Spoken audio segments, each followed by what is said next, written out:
আসসালামু আলাইকুম everyone, welcome to অ্যাসওয়েক kitchen ওয়ার্ল্ডে। তো আজকে আমি বানিয়েছি তিরামিসু, আর এটা অনেক মজার ছিল।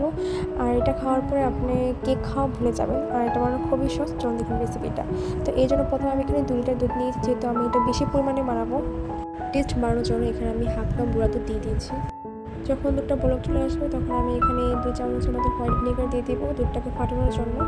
তো এই তো আমার দুধটা ফেটে এসেছে। যখন দুধটা সুন্দর মতো ফেটে আসবে, পুরো বলক তুলে যাবে, তখন আমি এটাকে ছানাটা আলাদা করে নিব। তো আমি একটা সাদা কাপড়ের মধ্যে ছানাটা আলাদা করে নিয়েছি এবং ঠান্ডা পানিতে ধুয়ে নিয়েছি। ক্রিম চিজ বানানোর জন্য ছানাগুলোকে আমি একটা মিক্সিং জারে নিয়ে নিব এবং আমি এখানে 2 টুকরো বাটার দিয়ে দিব, 1 চামচ চিনি দিয়ে দিব এবং কিছুটা লবণ দিয়ে দিব স্বাদ মতন। এবং এটাকে আমি ব্লেন্ড করার জন্য কিছুটা ছানা থেকে পানি দিয়ে দিব। আর এখানে আমি দুধ ব্যবহার করেছি 2 চামচের মতো, এটা টেস্টটা ভালো আসার জন্য। এই তো আমার ক্রিম চিজটা হয়ে গেছে, দেখা যাচ্ছে ক্রিম চিজটা অনেক সুন্দর হয়েছে আর খুবই ক্রিমি হয়েছে এবং এর টেস্টটা অনেক ভালো এসেছে।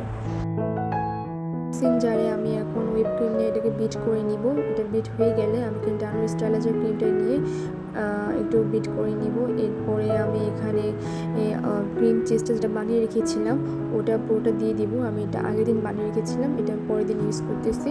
তো ডিপে রেখে দিলে আপনারা খুব ইজিলি ইউজ করতে পারবেন। তো এরপরে আপনার টেস্ট অনুযায়ী কনডেন্স মিল্ক দিয়ে দিবেন। তো এই তো আমার বানানো শেষ।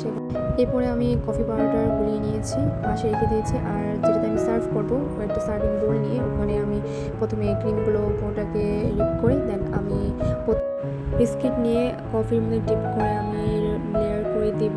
তো চেষ্টা করবেন যে বিস্কিটটা নেন না কেন এর জন্য সুইটটা কম থাকে, যেহেতু আমাদের ক্রিমের মধ্যে অলরেডি সুইট আছে। তো এই জিনিসটা খেয়াল রাখতে হবে। এভাবে আমি একটা লেয়ার দেওয়ার পরে উপরে আবার ক্রিমের একটা লেয়ার দিয়ে দিব। এরপরে আমি আবারও পুনরায় আবার কফিতে ডিপ করে বিস্কিটের লেয়ার দিয়ে আমি আবার ক্রিমের লেয়ার করব। এভাবে আমি 4টা লেয়ার করেছি।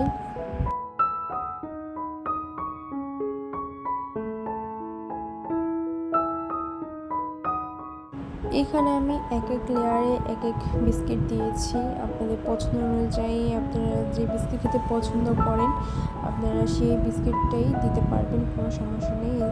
তো আমার চকলেট বিস্কিট দিতে মন চেয়েছিল যে আমি চকলেট বিস্কিট দিয়েছি। তো এই জন্য টেস্ট অনেক ভালো এসেছে। আপনাদের পছন্দের মতন যে কোনো বিস্কিট দিতে পারবেন। আমার তিরামিসু বানানো হয়ে গেছে, এটা আমার লাস্ট লেয়ার ছিল। এখন আমি উপরে কিছু কোকো পাউডার ছিটিয়ে ডেকোরেট করে নিব। তো দেখুন তিরামিসুটা দেখতে কত বেশি সুন্দর লাগতেছে আর ইয়াম্মি লাগতেছে। তো আজকে এটা খাওয়া যাবে না, আজকে এটা আমি ফ্রিজে রেখে দেবো, পরের দিন এটা আমি সার্ভ করে নিব।